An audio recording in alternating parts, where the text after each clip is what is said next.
So it has two thumbs and is thoroughly exhausted. This guy. Hey, I'm Matt, and once a week I break down world building techniques, tricks, and tips, usually by building a world on the fly. But last week I went a little hard. I had two presentations for QuaranCon 2022. Part of that involved updating my website, making a big AALC thing to it, and I also released a book.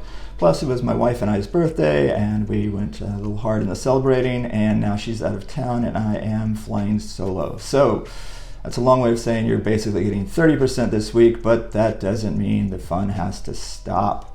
I'm going to kind of vertically integrate, I think that's what they called it in 30 Rock, and look at Flintlock Fantasy versus Gunpowder Fantasy, because that's what my current release is, and see how world building can be used to denote genre. Yeah, it's that kind of day. Hope you stick around, and let's get to work.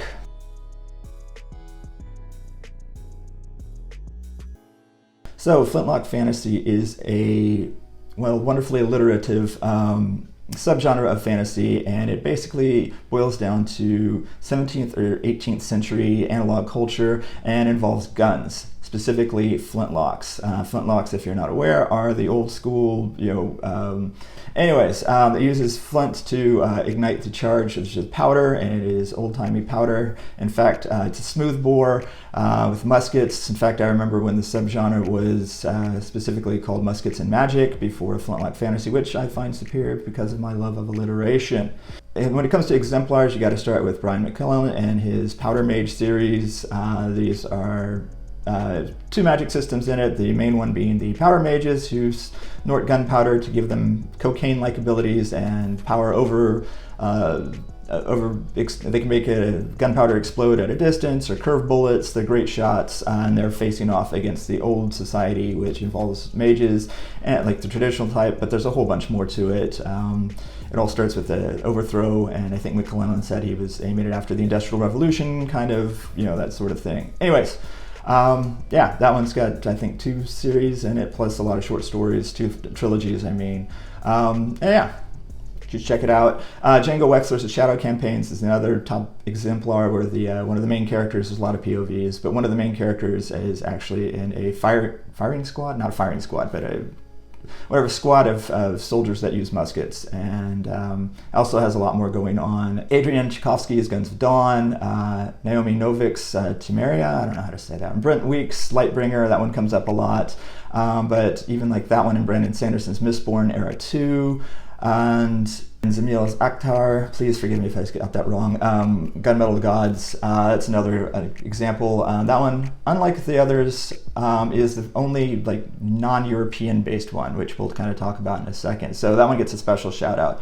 But as I'm kind of going down the list, that's not in terms of quality or anything like that, but kind of how much the gunpowder and the flintlock actually plays into the story. Some of them by the end, you could really just say archery, even though it is definitely not, but you could almost interchange them with the story. No offense to those, kind of the same way for mine. So why I'm bringing this up is that world building as genre. As I mentioned in my second book, a lot of times we use world building to denote subgenres. Something to keep in mind though, subgenres are just something that the audience uses to define things after the fact. Yes, you can go into it, right to market, as they always say, and say, well, this subgenre is selling really well. Flintlock Fantasy seems to be on the upswing, personally speaking, but I'm not going to suggest that you should go write that story because of it. You definitely can.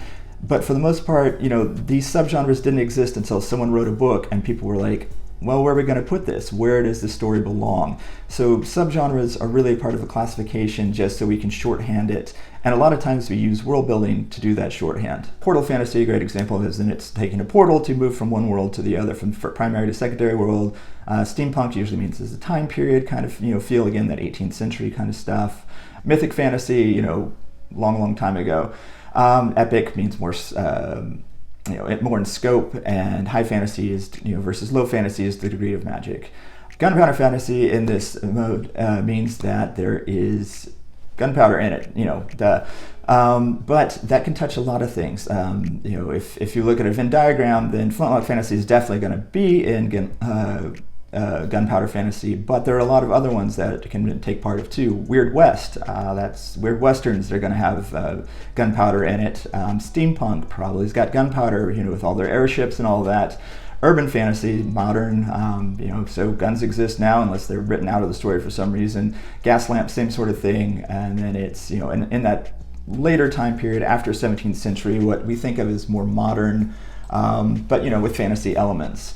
Granddaddy of them all is going to be Stephen King's The Dark Tower series, with the first one called The Gunslinger. That one's pretty obvious. But let's look at that one for a little bit. Guns feature really, really heavily in it, so much so that they have a mantra that their quartet says, and I'm going to read it because that's where I am today. I do not aim with my hand. He who aims with his hand has forgotten the face of his father. I aim with my eye.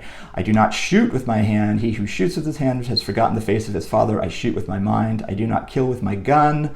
He who kills with his gun has forgotten the face of his father. I kill with my heart. So guns feature pretty prominently in it. It really does fall under gunpowder fantasy. However, it falls under a lot of others too. It starts off in this secondary world, Word West kind of thing, and then it sort of jumps into Portal when they're bringing in Jake, the youngest, and then the second books in the series, very definite portal into an urban fantasy where Roland's going over and grabbing them in a world that's also got horror elements because this is Stephen King, so that kind of makes it dark fantasy. It's epic in scope. Cross-dimensional, cross-series, post-apocalypse in later ones. It's even got Arthurian stuff in there, so it's meta. There are so many subgenres to this one, but why do we put it into gunpowder fantasy? Because, again, it was chosen about that. Much like Powder Mage, the magic itself is really based around the gun. So much of Roland's character and what he does is based around the guns, and since they feature so prominently, it really is the prime mover of it, the gunpowder fantasy. In the Cobalt Guide to Worldbuilding, they point out that a lot of fantasy fans, especially in RPGs, don't like it when gunpowder intrudes upon fantasy as they think of it. This is, because gunpowder is sort of the modern age. It's one argument for it, even though guns have been around for a really long time in some form or fashion. Stephen Erickson, I always get it wrong. Anyways, in an interview he was giving, pointed out that he thinks fantasy fans are used to one-on-one battles for the climax, and with swords that's a lot more cinematographic. Anyways. And which is a lot of times, like even in movies where they have guns and it starts off with guns, it ends with a fist fight because that's more personal. Guns take that personality out of it, the one-on-one combat element out of it. It means that it doesn't feel fantasy-esque to a lot of people. And part of this is that I personally speak that technology suddenly stands up right next to fantasy in terms of power. In fantasy, we're used to looking back to the past, opposed to science fiction, where we look to the future for our inspiration. In the past, though, we like to add fantasy elements, and the fantasy elements are usually so strong that it kind of makes the porcelain argument, which I won't get into right now. But the idea is that the magic is the really prime mover of this world, is what makes it fantasy. But when you bring in guns, then all of a sudden, that power is... the power of technology is equal to magic, because we always assume that magic is involved hurting someone else. Buffy is a perfect example where when one of the nerds decided to take out Buffy, and he's like, a gun, when he's bragging at the bar before everything goes horribly wrong for him. He's saying, like, why didn't anyone think of this? We could just use a gun. Why were we doing all these weird magic spells and stuff to try to stop her when we could have just used a gun? So yeah, that's what it is, in my personal opinion. But this is something else that's really important to remember, that fantasy can draw from anything. It's not just stuck in the medieval, vaguely medieval Europe. It can be urban, it can be all sorts of other time periods. Gunmetal Gods, another example of where, we're having a Middle Eastern kind of setting, and guns can play a part in it, and it doesn't have to be, stock Napoleonic War kind of thing. We can step out of our comfort zones, and really recommend you do. So please check out some Flintlock Fantasy, my own included, and I hope that illustrated a little bit how world building can be used to denote subgenres.